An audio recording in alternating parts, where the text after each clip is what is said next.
Well, LifeBlood, this is George G, and the time is right. Welcome to today's guest, strong and powerful Mark Ritter. Mark, are you ready to do this? I'm ready to roll. Thanks for having me back. Yeah, excited to have you back on. Mark is the CEO of MBFS. He's working to provide American small businesses with the loans they need to grow their businesses. Mark, tell us a little about your personal life, some more about your work, why you do what you do. Sure. I am Mark Ritter is the CEO of MBFS, and we are a company that's owned by 13 credit unions and work with over 100 credit unions nationwide, just focused on small business loans and their real estate investment loans. I have been involved in the credit union industry for 20 years now. So I think I'm officially an old guy now. And I really love the credit union industry. I grew up in small town industrial Pennsylvania, and so I really love working with people on a community banking level, helping out everybody we can, as opposed to the mega Wall Street guys. And credit unions are a great fit for me personally, because I get to sit down and work with businesses and the financial institutions to really just do what's right for people and not what's just can make a few extra bucks in my pocket. It's really rewarding when you see a small business grow and you help fund them. We've driven past enough small businesses that it really just annoys my kids when I say, "Oh, we helped finance that," and we go in and see it. But that's really the most rewarding part of my job. Oh, I certainly imagine. You tell your kids to appreciate the work that your dad is doing. Yes, absolutely. All right, so the world is obviously always changing, but interest rates have obviously moved quite a bit since last we talked, and I'm sure that the whole world of lending has changed as well. What's changed? Well, my favorite superhero is Bizarro. Uh, so it's kind of like Bizarro Land in the comics, where it was just like it used to be, except the exact opposite. So the one of the dirty little secret that's out there today is a lot of institutions are having liquidity problems. And that's really one before we even talk about rates, that's one thing that people really need to understand. And, I don't know if you remember, but, we used to have this pandemic where the government was giving everybody money. Everybody got money in their pocket, a lot, and it helped out businesses. It helped out people. It helped out, it was trillions and trillions. And when people got that, they put it in their local institution. Well, that's all gone. So you're seeing that money flowing institutions really tightening up. Well, what's the other thing that's gone on in the past year? We have this little thing called inflation. So when I go to the grocery store to buy my bacon and eggs and fill up my car with gas, it tends to cost a lot more. So you're seeing deposits really flatline at institutions. Then the other piece that you're seeing is expenditures, and those deposits are getting chewed up with people spending the money. So there's not this free flowing liquidity that there used to be. So the first thing when you're in the market for lending that people really need to have that hard question is, tell me about your lending culture. Are you lending today? Because nobody's going to come right out and say, "Hey, we're out of money." No, we're not lending today. But they manage it by tightening the credit box. They manage it by cutting off certain industries and removing things around the edge. They maybe limit new customers and focus on their existing customers. So, and that's kind of how us in the lending side, and when you're having a little bit tighter liquidity, start to manage that. You just don't say, "No, no, we don't have money to lend. Have a good day." You kind of start tightening it around the edges. So we have heard from many people who have some big bank relationships where sometimes the mega banks are a little bit tighter and they just say, no, we're not lending to your type of business right now. Thank you. Have a good day. So that's really that first piece of it, is understanding you need to have that hard conversation of, are you in the market today or aren't you? And if you're not, find somebody else who will. Hmm. So does that kind of make sense, and understand why it also is the reason for the first time in a long, long time you could actually make some money putting deposits in an account Hmm. in a situation in your local savings institution.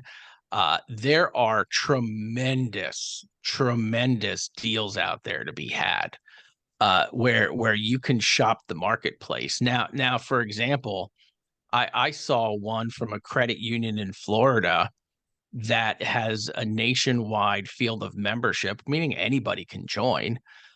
They were paying 4.75% on the money, and it was a 3-year certificate. But after 90 days, you could withdraw it with no penalty. That's a eh, Earlier in the year, we were lending money out at 3.5%. So Hmm. it's really just completely flipped. It seems like it's certainly I'm 44 years old, and for as long as I've been a professional, the only game in town has been the stock market. There's been not been opportunities to get 5% rates of return in a money market account. Not that you can get that now, but we're getting close, and maybe one day we'll be there again. So it seems like it's an entire paradigm shift for generations of people who have never experienced that. Um, so to a degree, it makes sense that that people aren't necessarily depositing because of inflation and the lack of free money. Do you think that people are going to come around, or what are your thoughts on that? Yeah, you're really seeing it. It's with the savers. If you're in the lending business, that competition for getting the people who have a couple bucks in their pocket, or for people who are maybe sitting out the stock market, or they sold a property and have some money sitting around. You can shop that and be very, very good, and get a little bit of yield, where before, you were shopping between 10 basis points and maybe 30 basis points, which, when you look at the absolute numbers on what you're getting, it really didn't matter. It wasn't worth the money to drive around or your time to search. But now you can really search for money. And but unfortunately, what you have seen is that has shifted over to the lending environment, where money costs a lot more now. And we're seeing, what you're seeing is, that prime rate keeps moving up, and which is causing all of your borrowing rates to keep going. And that really, people look at that and say, geez, wow, this is a lot more expensive. But if you're running your small business, you really have to look at, what's the return on your profit? What's the return on the product that you sell? What's the return on the service that you sell? Yes, maybe you're paying 7% for your money now, but you're still getting a pretty good return on your business. Demand for services is still good. We were talking beforehand. I just got to see Penn State with the Rose Bowl win, uh, uh, and when I spent my time out in California, every hotel was full, every shop was full. Businesses are solid, so demand is good. Unemployment is good. So don't let those higher costs stop your business. Now, what I'm most excited about in my time right now is interest rates are higher. Invariably, they're going to go down. This is when it's important to understand the terms of the loans and the financing that you get. And I'll give you the easiest example. Anybody who goes through a credit union, particularly a federal credit union, which is most of the marketplace, you're never going to charge a prepayment penalty. You're never going to get a prepayment penalty. And that's not something people have. When rates were 3.25%, you were locking in your money. Who cares if there was a prepayment penalty? They weren't going any lower. Today's market, if you're paying 7.5%, when rates invariably settle down, when rates drop down, you're going to want to have the opportunity to refinance. So now it's important to read that paperwork in your commitment letter. It's important to read the loan docs and not just sign them without understanding the terms of your commitment, and give yourself flexibility for the future. I want to talk a little bit about how to be a good customer, how to be a good borrower when things are not necessarily going your way, instead of just putting your head in the sand. But I have a question before that. You talked about um, how liquidity is a challenge for a lot of institutions. Is that because just I mean, jokingly, you'd think, okay, well, the bank, they ought to have lots of money on hand because that's what they do, is their banks. But then I'm relatively aware that banks take the money and they lend it out, and there's all kinds of leverage and stuff going on behind the scenes. And it also strikes me that as interest rates go up, if a bank did have a lot of money on hand, why wouldn't they just keep lending out at an interest rate that was lower than everybody else was? Because then they would get all the business, and when interest rates do eventually go down, they'd be even more well positioned. Well, there's also that, banks loan out their deposits, but also don't forget the one thing that they do is invest their deposits. And a lot of institutions, what happened when they were flush with all this cash, they bought investments. And these investments from 1 year ago, from 2 years ago, are really low rates. So if they have an underwater investment, what do they have to do? They can either sell it for a loss and recognize that loss today, or they can hold on to it and and just wait for that money. So a lot of this liquidity that you're seeing, it's not that they don't have assets sitting there. They don't have liquid assets. They're sitting in low cost investments. Now, there are borrowing opportunities out there from plenty of finance. There's not going to be, you're not going to see the bank and credit union industry crash because they can borrow money. But borrowing money based off of your assets is considerably more expensive than lending off of deposits. Hmm. So that's why you can't be a race to the bottom, because your expenses are keep going up and up and up, and that base and cost of funds that you're borrowing off of has gotten considerably more expensive. Got it. Thank you for explaining that. All right. So you talked about how it's important for us to read our terms and our conditions, and and to understand that. And I laugh because I wonder how many people actually do. And I'd be curious to see your perspective on that, and how should I handle it if I'm a business owner that has a loan and things are not going great. Our funny story in the lending business is generally the larger the loan, the less people actually read the documents.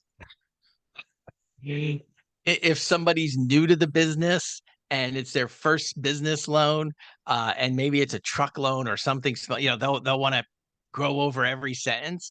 But when somebody borrows $10 million, you just point to the signature line and they sign. How funny.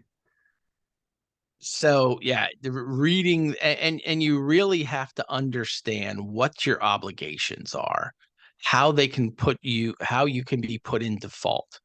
I have a car loan, I have a mortgage, as long as I pay those mortgages, as long as I pay those monthly payments, they're not taking my house. They're not taking my car. In the business lending side, it is buyer beware because the law assumes that you understand the terms of your loan and you don't have a lot of protections.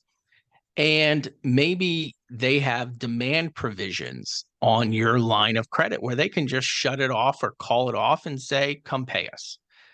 And when things get tight or people don't want to lend into a certain industry, they call you up and say, pay it off. And they usually do that when things are a little bit tighter. Maybe there's different debt service coverage provisions where you have to meet financial ratios. And that's something that people just sort of ignore and laugh off but it's an easy way for a lender to try to get out of a deal, even though you never missed one single payment. Maybe you're making your payments, but you didn't pay your insurance, or you didn't pay your real estate taxes on time.